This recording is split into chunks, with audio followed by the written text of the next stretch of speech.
One thing I wondered about the memorial, and maybe the museum will deal with this, was the question of, were you ever worried that the notion of loss would overshadow the entire meaning of 9/11? Because I think one of the other things that came out of 9/11 is the notion of, and I won't say New York resilience, I won't say America, I'll say human resilience, and the ability to survive it and keep going. I wonder if that was a question at all in you guys' mind.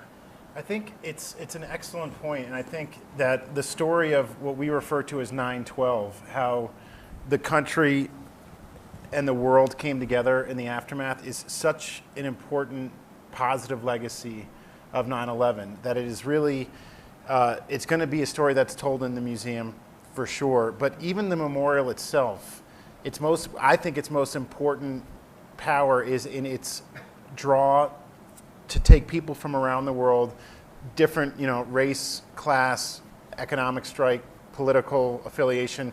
They are going to come back together here at Ground Zero. This is the very spot where, there was a big debate last year about whether there not should be a mosque at Ground Zero or not, and lots of different opinions on different sides. As the Mayor Bloomberg said, those firefighters, and we have some incredible images that are going to be in our museum of people streaming down stairwells, and then these young firefighters going the exact opposite direction. Just there's eyes caught in a camera as they ascend upstairs. Everybody else is going down. Those firefighters, which executed the largest rescue operation that's ever been conducted in the United States, did not care about who they were saving. They cared because they were people, and there was Muslims, Jews, Christians, every part of the spectrum.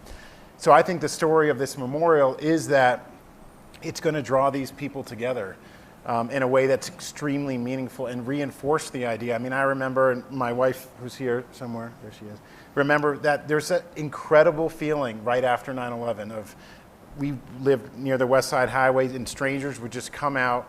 These were neighbors that we lived next to for years, didn't know each other. We'd be on the West Side Highway, and people would just be cheering for these rescue and recovery vehicles, first responder vehicles going down the West Side Highway. There was a feeling of unity that I, in my life, had never, ever experienced, and it was absolutely incredible.